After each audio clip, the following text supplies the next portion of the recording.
The town is just as haunted as the woods. Part 1. Posted by you/crossing the Rubicon. I live in a small town, right on the edge of a very popular wooded area that attracts a number of paranormal investigators every year.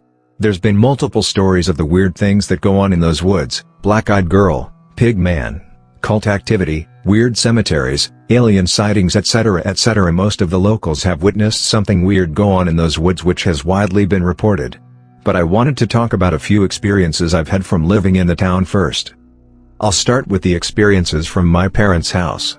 So, this town is an ex-miners community. Most of the town is now built on top of the old mines, including my parents' house.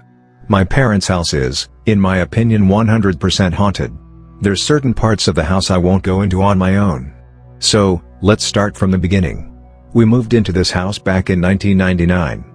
Things would happen, like things would go missing and turn up in weird places, but nothing major. Things started to pick up over time. One night my dad, who used to believe there was no such thing as ghosts, was up late doing paperwork. He heard footsteps on the stairs and thought it was my mom coming down. After they reached the hallway, they stopped. He thought this was a bit odd and was about to get up to see what was going on. That was when his glass of wine slid across the entire dining room table and smashed up against the wall. Another experience my dad had was when he fell asleep on the sofa and said he was thrown across the room and he heard a man's voice tell him to go to bed. Personal experience that I've had in that house include seeing an apparition of some old-style boots walk behind me in the mirror. Footsteps and voices heard in the hallway/dining room at night. The whole family has seen things move across tables and the fireplace. The things that creeped me out the most is that we have all seen the face of a man appear on the living room window.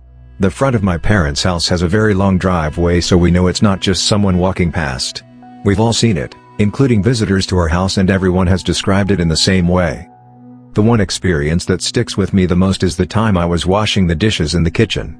It was pitch black outside, but all the kitchen lights were on and you could see into the hallway. I saw the reflection of what I thought was my dad walking past behind me. I even felt something walk past behind me. He carried on walking into the next room, which is a downstairs toilet. I started talking to him and thought it was a bit rude he didn't answer me. I then walked into the living room to find my dad sitting there. I asked him why he didn't answer me, and his response was he hadn't moved from the living room all night, but I know I saw a man walk past me. The room that creeps everyone out, the dining room. This room is an extension onto the house and there is an archway connecting to the next room. There is something about this room and that archway that unsettles everyone. This is where a lot of the apparition activity has been spotted, including shadows, footsteps, and just a general unsettling feeling. I have also experienced someone tapping on the window from the outside of the dining room while I was home alone. The outside of the window is the garden, which is only accessible through the back door of the house. There's so many experiences that I want to talk about, which happened in my hometown. I feel like this could be a few parts. I just wanted to point out I've been on a few local ghost hunts and have met a fair few mediums. They've all said I'm a sensitive, which is apparently someone who isn't psychic but is able to sense/see more than the average person. Which honestly would explain a lot because I have witnessed a lot of weird things. The town is just as haunted as the woods. Part 2, The Little Girl. I visited my parents' house this evening for dinner, which reminded me of a few more experiences that I'd had in the house which I'd missed out of my last post. So, back when I was 18 I worked nights. I came home at 7 a.m. on a Saturday morning with my now fiancée. We used to work together, which is how we met. We were always super quiet in the morning because everyone else would still be in bed. We went straight into the kitchen as usual and clicked on the kettle to make a post-work brew before bed. I also forgot to point out in my last post that the very active dining room is the room attached to the kitchen, so you walk through it to enter the kitchen. Myself and my partner were quietly chatting away when we heard footsteps in the hallway which entered the dining room and abruptly stopped. We both heard as clear as day a woman start laughing. We both whipped our heads around thinking it would be my mom, but obviously there was no one there. Everyone else in the house was still asleep in bed. The following evening when I woke up, I spoke to my mom about what had happened in the kitchen. She told me that she had also been experiencing weird things go on in the house that week. At this point we were used to the spirit of the man that lived in our house, but this was something else. It felt sinister. The following weeks brought some odd activity in the house. I and the rest of the household on different occasions heard a little girl skipping and laughing in the hallway. Female whispers and crying could also be heard in the night. My mom went to see a friend after this who was a psychic. She explained to my mom that this little girl had come into contact with her while in the local town. The girl had taken a liking to my mom and decided to follow her home. It wasn't the first time someone had come to see this psychic about this girl. Apparently she had followed a few people home. We decided to get the house cleansed to send this girl home. However, the male spirit that we have nicknamed John still remains in the house to this day. Although the spirit of the girl has now left the house. There was something very unsettling about it being there. That atmosphere at the time changed in the house, and everyone seemed on edge. The town is just as haunted as the woods. Part 3, the school and the pub. Back in the day, I had a friend who lived next door to the local high school. I stopped over one night, and refused to step foot in his house again. A bit of backstory, the school was built in the early 1900s. It's got a lot of history to it. I attended this high school growing up, just like nearly everyone in the town did.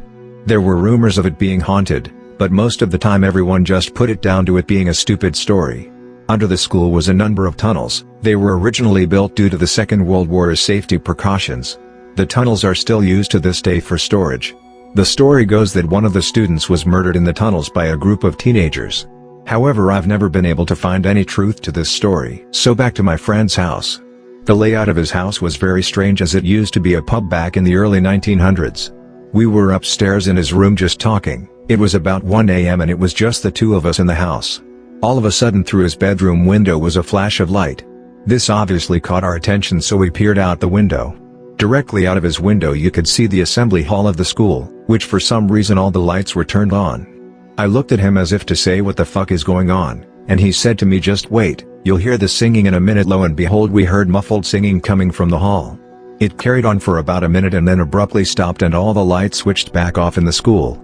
I asked him what the hell that was and he replied, it happens fairly often, I've gotten used to it. We put a film on to calm my nerves as to what had just happened. Around an hour had passed and we heard footsteps from outside his bedroom door and it went eerily cold in his room.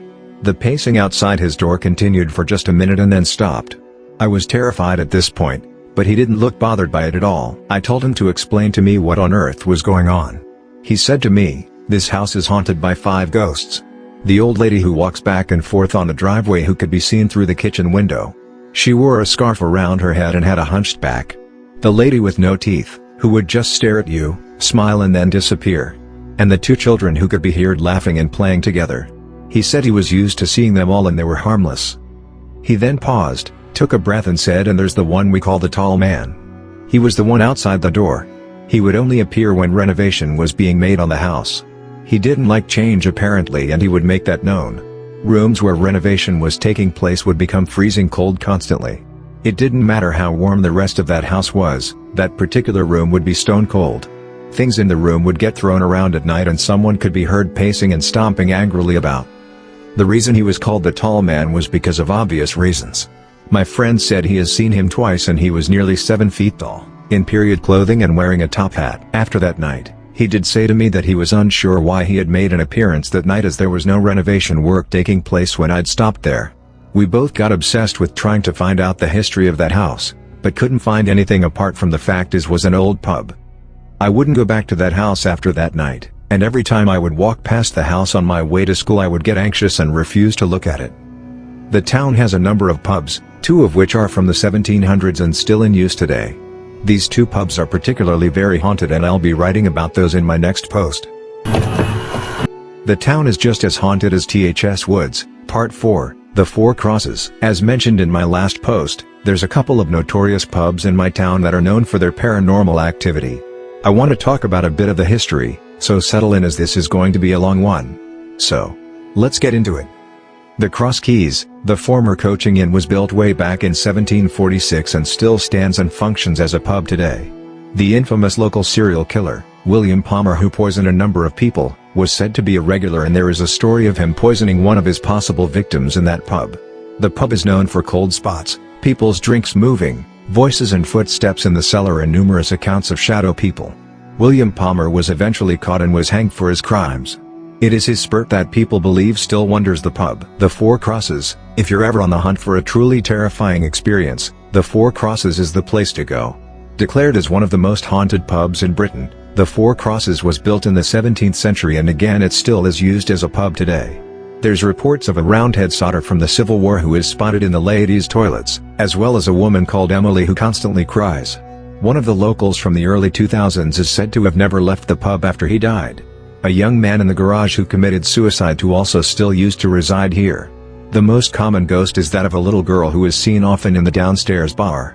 People report this as being the black-eyed girl from the local woods, but from my personal experience, it is not her. The Four Crosses hosts ghost hunts on a regular basis, one of which I attended a few years ago. We got started on our night with the usual tour of the building before splitting off into smaller groups. About 6 of us were sitting in one of the bedrooms asking the usual, if there's anyone here, make yourself known. After a few minutes the TV came on in the room and lit the room up with static white noise. This obviously shit us all up. After a few seconds it switched back off again. Upon investigation we found the Ray TV wasn't even plugged in. None of us had a logical explanation as to how this had happened. We moved our investigation into the attic of the building. Just a bit more history for you here. The wood beams in the attic were originally beams taken from a ship, so the wood beams are older than the building. This was told to us after a couple of people in my group, myself included, said we felt a bit motion sick. Apparently it was a regular occurrence in that room. So, we got out the Ouija board to see if we could contact anyone. We did. We started talking to the little girl. She was scared and felt alone. She was trying to find her mother. She spelt out her name to us, Emily. Not the woman who is supposedly meant to be seen crying. We asked if she was buried in the cemetery across the road and she said yes. A few people went over to the cemetery and actually found the grave of a little girl named Emily. Throughout the night we conducted a number of investigations where we heard whispers, creaks and odd noises. As we came to the end of the night, we placed a torch on the table and we asked Emily to turn it on, to which it lit up extremely bright. This was actually caught on video. I'll have to see if I can find it. Everyone seems to have a story about the Four Crosses and it is extremely haunted. It was one of the most active ghost hunts I've been on. It is close to the local woods, but people are unsure if they are connected. Thanks for watching. Please do like, share, comment and subscribe for more videos.